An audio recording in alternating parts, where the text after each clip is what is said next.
누가복음 18장 1절로 8절을 저와 여러분이 한 절씩 교독하도록 하겠습니다. 예수께서 그들에게 항상 기도하고 낙심하지 말아야 할 것을 비유로 말씀하여 이러시되 어떤 도시에 하나님을 두려워하지 아니하고 사람을 무시하는 한 재판장이 있는데 그 도시에 한 과부가 있어 자주 그에게 가서 내 원수에 대한 나의 원한을 풀어주소서 하되 그가 얼마 동안 듣지 아니하다가 후에 속으로 생각하되 내가 하나님을 두려워하지 않고 사람을 무시하나 이 과부가 나를 번거롭게 하니 내가 그 원한을 풀어주리라. 그렇지 않으면 널 와서 나를 괴롭게 하리라 하였느니라. 주께서 또 이러시되 불의한 재판장이 말한 것을 들으라. 하물며 하나님께서 그 밤낮 부르짖는 택하신 자들의 원한을 풀어주지 아니하시겠느냐? 그들에게 오래 참으시겠느냐? 내가 너희에게 이르노니 속히 그 원한을 풀어주시리라. 그러나 인자가 올 때에 세상에서 믿음을 보겠느냐 하시니라. 아멘. 누가복음 18장 1절과 1절로 8절을 본문으로 저는 오늘 낙심하지 말아야 할 이유라는 제목으로 말씀을 전하고자 합니다. 지금부터 수천 년 전 중국 고대 사회에서 일어났던 일입니다. 싸움에서 대패한 장수가 거의 군사들을 다 잃고 홀로 도망치게 되었습니다. 뒤에는 적군의 추격도들이 따라오고 있는 바로 그 순간에 피할 곳을 찾다가 마침 아래쪽에 조그마한 동굴 하나를 발견하게 됩니다. 그래서 그곳을 향하여 내려갔는데 굴 앞에서 보니까 그 굴 입구에는 거미줄이 얼기설기 쳐져 있었습니다. 그래서 손으로 거미줄을 치우고 그 조그마한 공간 굴 속으로 몸을 웅크려 숨었습니다. 그런데 잠시 후에 거미가 나타나더니 다시 거미줄을 치기 시작했습니다. 그것이 좀 성가서 보여서 이 장수는 일어나서 입구에 거미줄을 손으로 걷어내고 다시 뒤로 가서 웅크립니다. 그런데 이게 웬일입니까? 다시 거미가 나타나서 그 찢어진 그 위로 다시 위아래로 좌우로 왔다 갔다 하면서 거미줄을 치는 것입니다. 그러면 장수가 일어나서 거미줄을 걷고 또 그러면 다시 거미가 나타나서 거미줄을 치고 이러기를 7번 반복했습니다. 그런데 이게 웬일입니까? 8번째 다시 거미가 나와서 힘을 다하여서 오고 가면서 거미줄을 쳐서 굴 입구를 막아버렸습니다. 거미에게 미안하기도 해서 이 장수가 이제 거미줄을 거두는 것을 포기하는 바로 그 순간에 바로 위에서부터 적군의 추격대의 발자국과 목소리가 들렸습니다. 잘 찾아봐. 그런데 그들도 아래쪽에 굴이 있는 것을 발견했습니다. 그래서 그들이 굴로 다가오는 발자국 소리, 목소리가 들렸습니다. 여러분, 만일 여러분이 그 좁은 작은 굴 속에 웅크리고 숨어 있는 사람이라고 한번 가정해 보세요. 그 다가오는 발자국 소리 얼마나 무서웠겠습니까? 나는 이제 죽었구나 라는 순간 그 얘기에 적군의 목소리 들렸습니다. 잠깐, 여기를 보니까 굴 입구에 거미줄이 쳐 있네? 그렇다면 귀찮게 힘들게 수색할 필요도 없어. 자, 떠나자 라고 그들이 떠났습니다. 바로 거미 때문에 목숨을 건진 것이죠. 이때 이 장수가 큰 깨달음을 얻었습니다. 실망하지 않고 포기하지 않고 낙심하지 않고 계속 하다 보면 반드시 살 길이 열린다라는 사실이었습니다. 여러분, 중국 사람들은 이런 이야기를 통해서 어떤 교훈적인 한자 표현을 많이 쓰죠. 여기에서 나온 사자성어가 바로 칠전팔기입니다. 7번 넘어질 전자입니다. 7번 넘어져도 8기, 8번 일어날 기 다시 일어선다라는 말입니다. 오늘 본문은 바로 기도에 있어서의 7전8기를 말씀해 주고 있습니다. 1절 말씀 다 같이 읽도록 하겠습니다.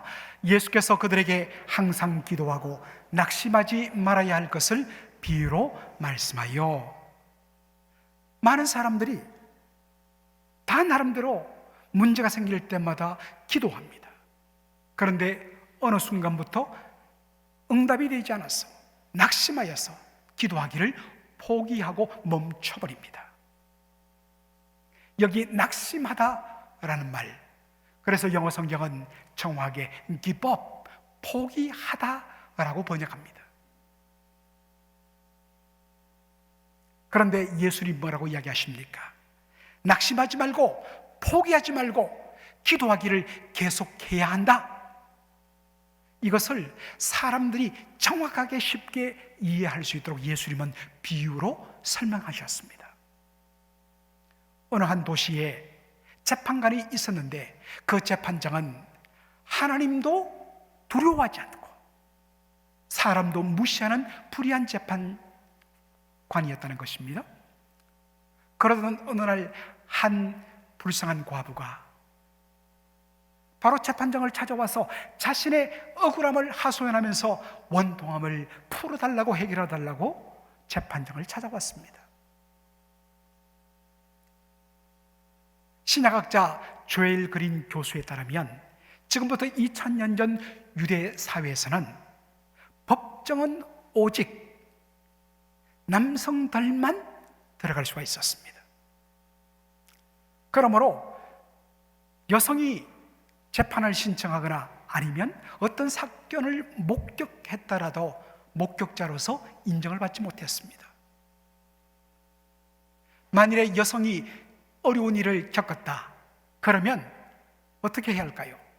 집안의 남성들을 통하여서 재판을 신청하고 억울함을 호소할 수 있었다는 것입니다. 그런데 이 과부는 직접 본인이 나왔습니다. 이 말은 무엇을 의미할까요? 이 과부의 집안에 자신을 대신하여서 자신의 억울함을 대신해 줄 남자가 있었다, 없었다? 없었다는 뜻입니다.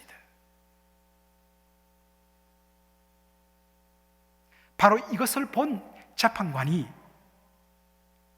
하나님도 두려워하지 아니하고 사람을 무시하는 재판장이 이 아무도 도울 데 없는 이 과부의 그 억울한 원통을 들어줄 이유가 있겠습니까? 없었습니다.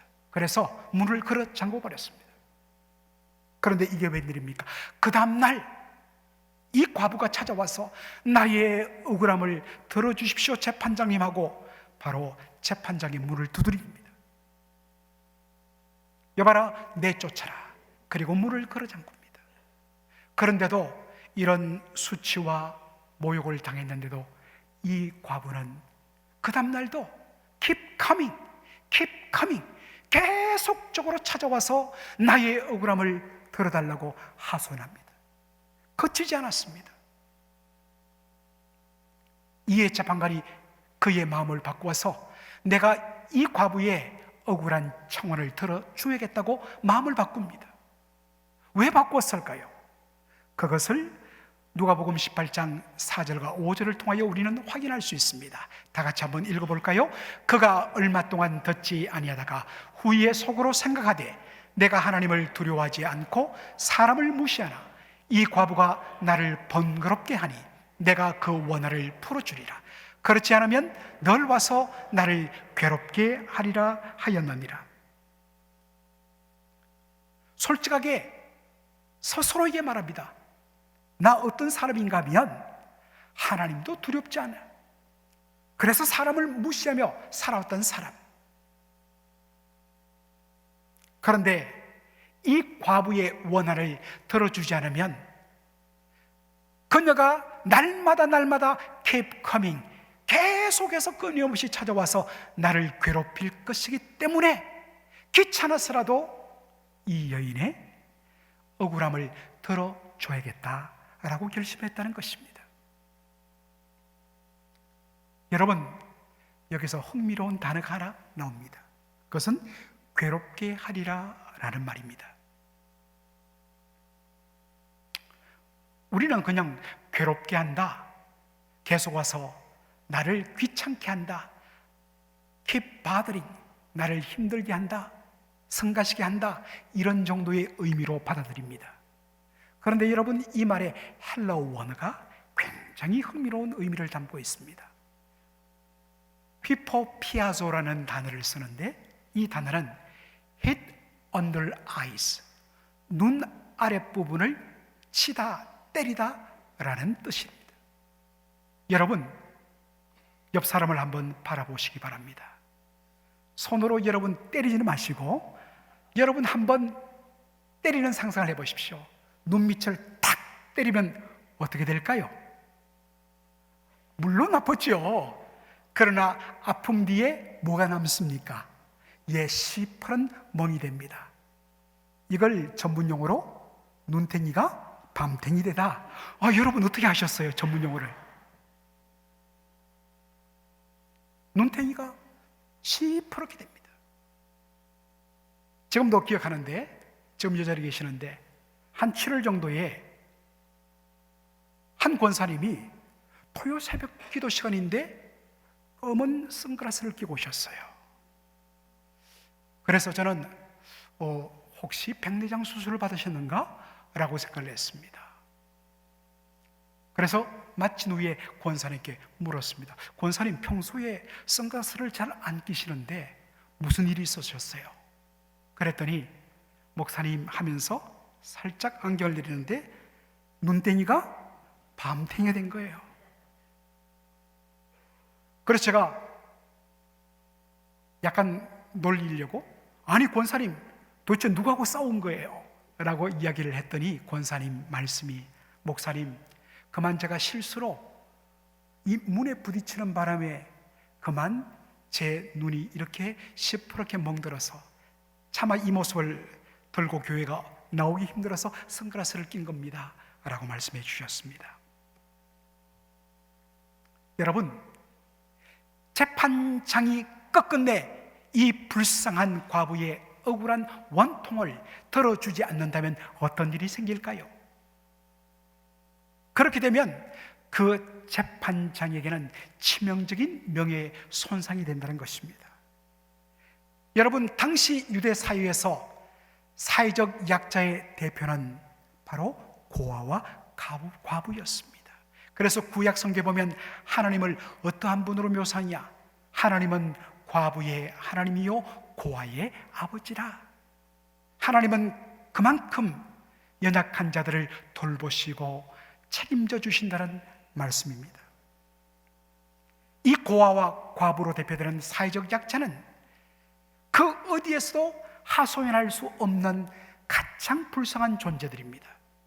그런데 그 불쌍한 사람들, 더군다나 집안에 법정에 대신 나가서 호소해 줄 남자 한 사람이 없는 처지에 있는 이 불쌍한 과부의 그 억울함을 모든 사람들이 다 들어도 억울한 일인데 그것을 끝끝내 외면한다면 이것은 재판장의 명성에 큰 타격이 된다는 것입니다. 아니, 해도 너무했지. 세상에 어떻게 저 과부의 저 억울함을 풀어주지 않고 그를 무시한단 말이냐? 저 사람 몹쓸 사람이야. 이런 나쁜 평판은 재판장에 있어서는 일종의 눈밑에 시퍼런 멍이란 것입니다. 여러분, 이 사람은 하나님을 두려워하지 않는 사람이었습니다. 사람을 막무시하는 재판장이었습니다. 그러니 그에게 뭐 불쌍히 여기는 마음이 있었겠습니까? 없었어요.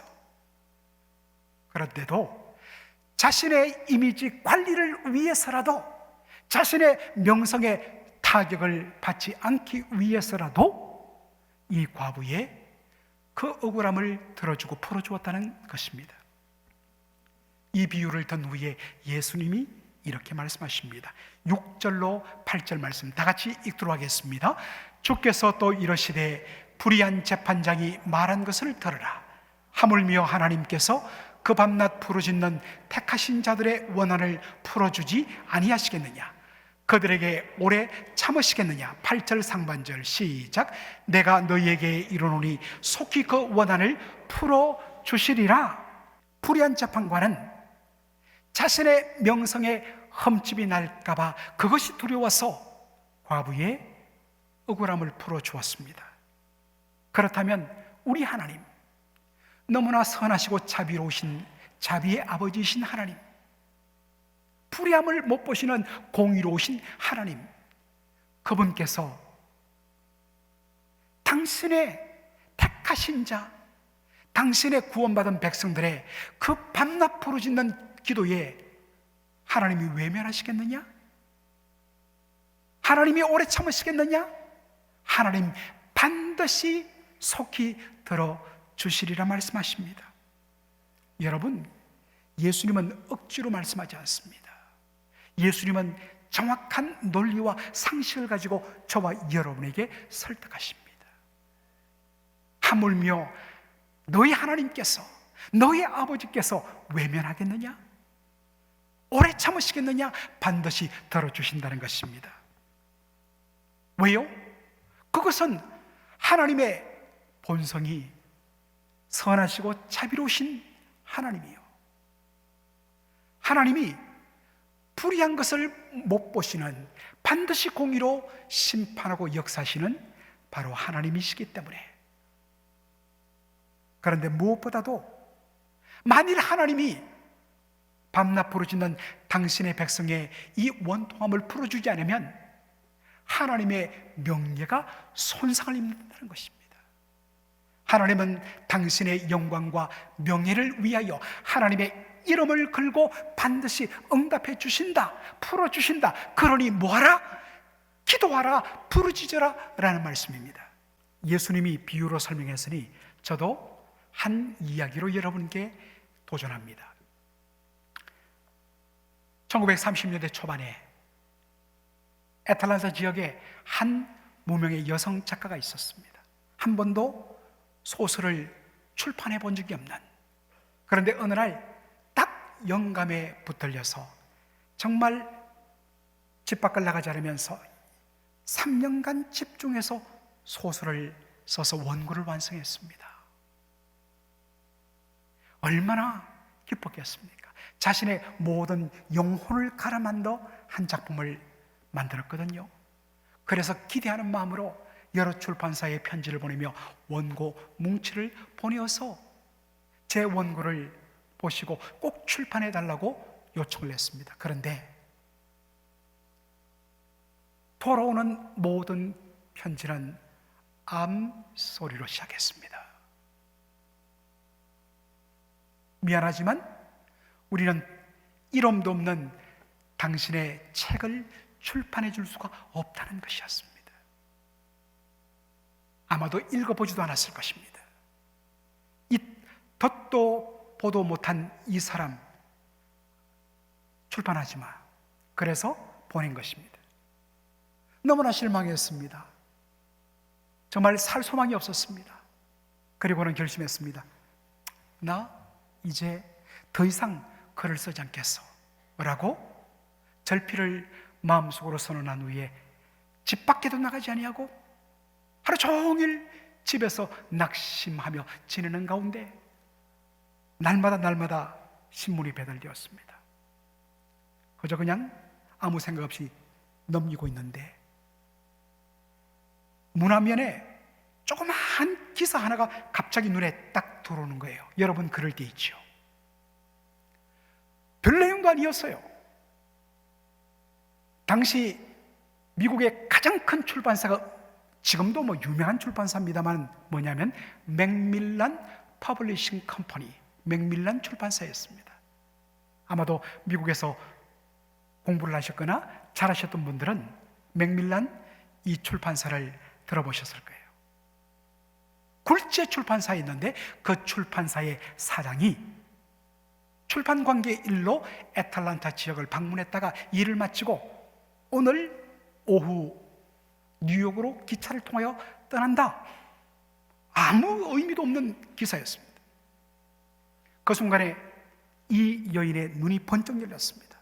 그리고는 치워놨던 소설 원고 뭉치를 들고 적시로 애틀랜타 기차역으로 달려갔습니다. 때마침 그 맥밀란 출판사의 사장이 막 기차표를 끊고서 기차를 타려 하는 바로 그 시점에서 만났습니다. 사장님, 누구십니까? 저는 사장님 잘 모르는 무명의 작가인데요, 제가 소설을 한 건 썼거든요. 이 원고를 꼭 한번 봐주시기 바랍니다.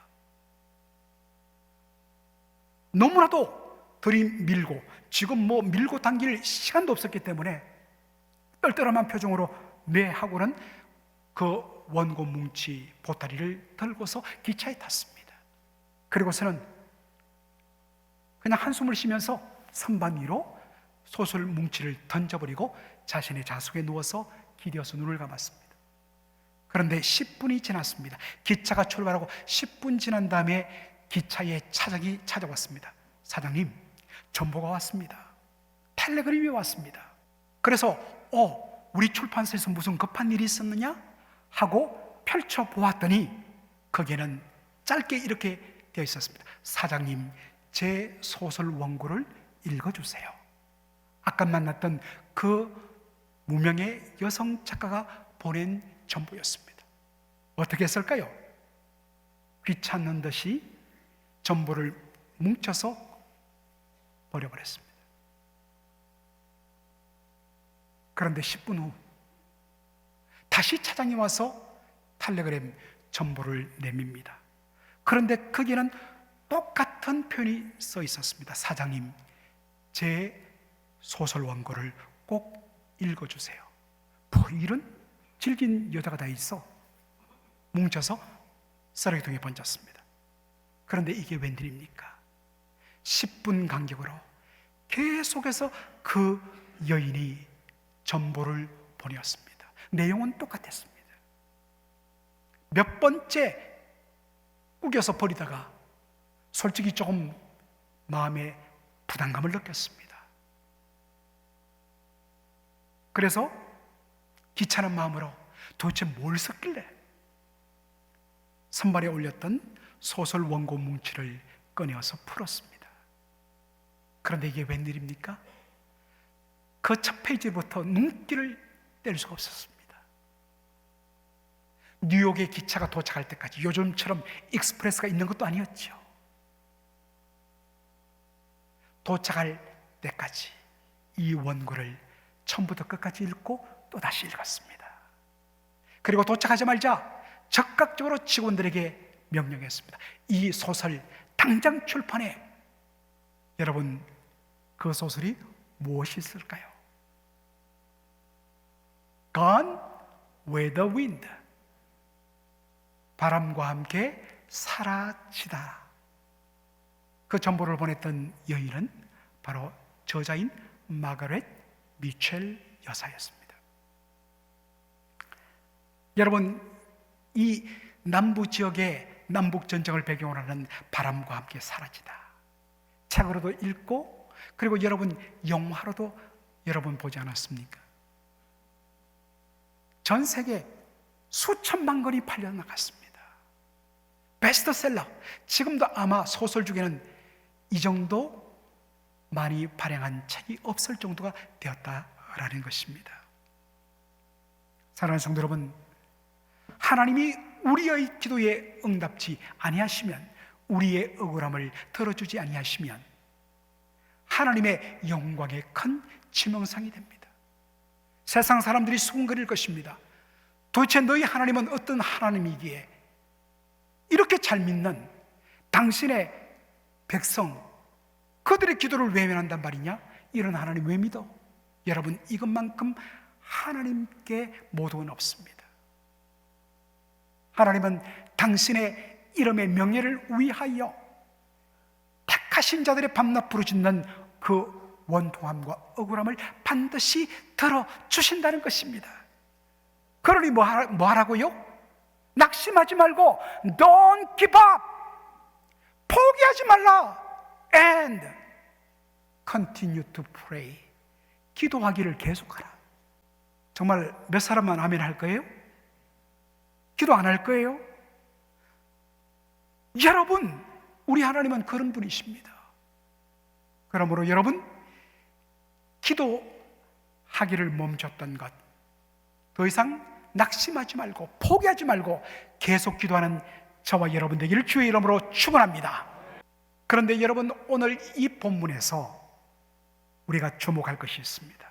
그 말씀을 나누기 전에 먼저 혹시 여러분들, 여러분의 가족과 여러분의 친척과 그리고 여러분이 너무나 아끼는 한국에 있던 이민 가운데 만났던 여러분의 친구들 중에 아직도 예수 믿지 않는 분들을 위하여, 그들의 영혼 구원을 위하여 여러분 기도해 오셨다가 혹시 지치지 않았습니까?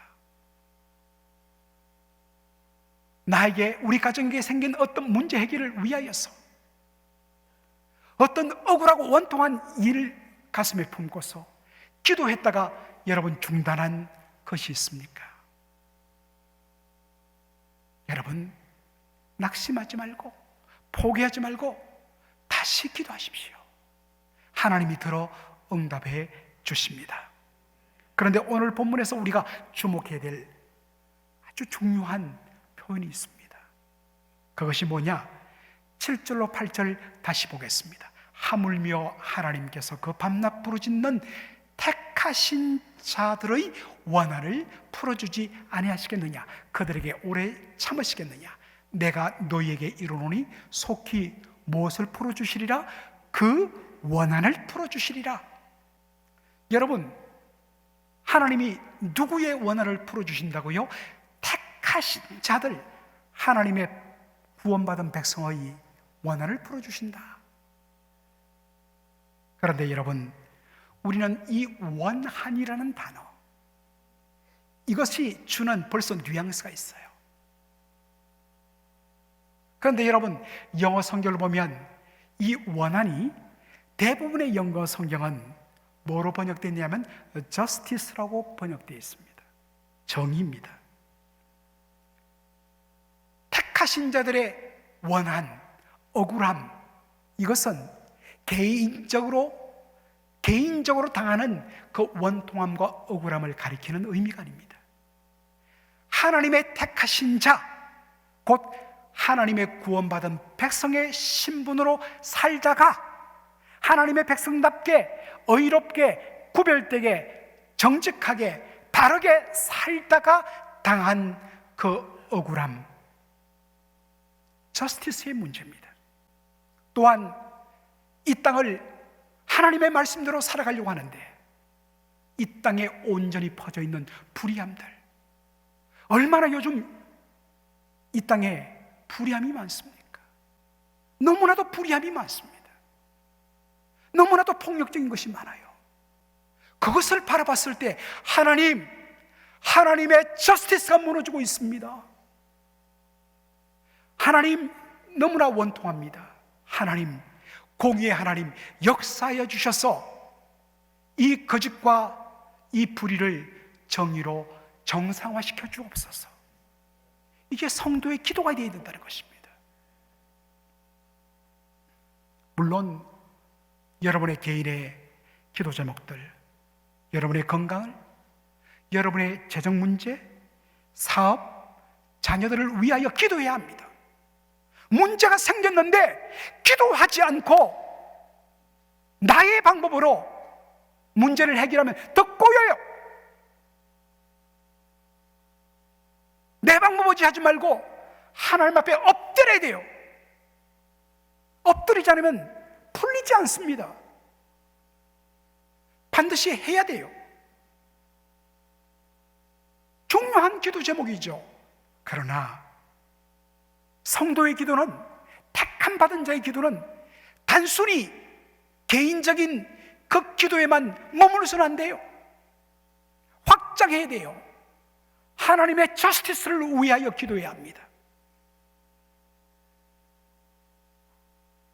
어떤 사람이 그렇게 기도할 수 있습니까? 말씀을 통하여 하나님께서 기뻐하시는 정의가 무엇인지를 깨달아야 합니다. 그러나 본인이 그 말씀을 따라서 택함 받은 자의 신분에 합당한 구별된 삶, 공의로운 삶, 정직한 삶, 의로운 삶, 저스티스의 삶과 행동이 없으면 결코 기도로 이어지지 않습니다. 사랑하는 성도 여러분, 두 가지를 위해서 기도하십시다. 여러분이 지금 당면하고 있는 그런 개인의 여러 가지 힘든 부분들, 나의 지혜로, 나의 경험으로, 나의 생각으로 풀리지 않습니다. 하나님이 개입해 주셔야 그 모든 문제가 풀릴 줄로 믿습니다. 혹시 여러분 기도하다가 지쳐버리고 나 더 이상 이제 기도 못하겠어라고 멈춰버린 낙심한 기도의 제목이 있습니까? 다시 그 이름을 붙들고 하나님 앞에 나가십시오. 그리고 이 땅의 저스티스를 위하여 하나님의 의로운 백성답게 날마다 의롭게 살아가다가 당하는 그 불의함과 이 땅의 불공정함을 바라보면서 눈물로 하나님 앞에 기도하는 저와 여러분 되기를 주의 이름으로 축원합니다. 아멘. 아멘으로 끝나지 말고 우리 한번 직접 기도해요. 이 시간 반주 좀 부탁드리고 우리 함께 기도해요. 여러분 지금 구원을 위하여 계속적으로 기도해온, 어떤 의미에서는 지금 중단해버린 여러분의 부모 형제, 여러분의 친척들, 여러분의 친구들, 그 이름을 이 시간 붙드십시오. 하나님 포기하지 않고 다시 올려드립니다. 여러분 지금 여러분의 개인 문제 있지요? 여러분의 힘으로 하지 마십시오. 그것이 여러분의 직장의 문제든 가정의 문제든 자녀의 문제든 주님 앞에 온전히 맡기십시오. 하나님 반드시 그 기도를 들응답해 주십니다. 이 땅의 불법과 불의와 불공정에 대하여 하나님 앞에 하나님 이 불의가 사라지게 하여 주옵소서. 이 무법한 자들이 사라지게 하여 주옵소서. 하나님의 저스티스가 회복되게 하여 주옵소서. 우리 이 시간 함께 기도하도록 하겠습니다.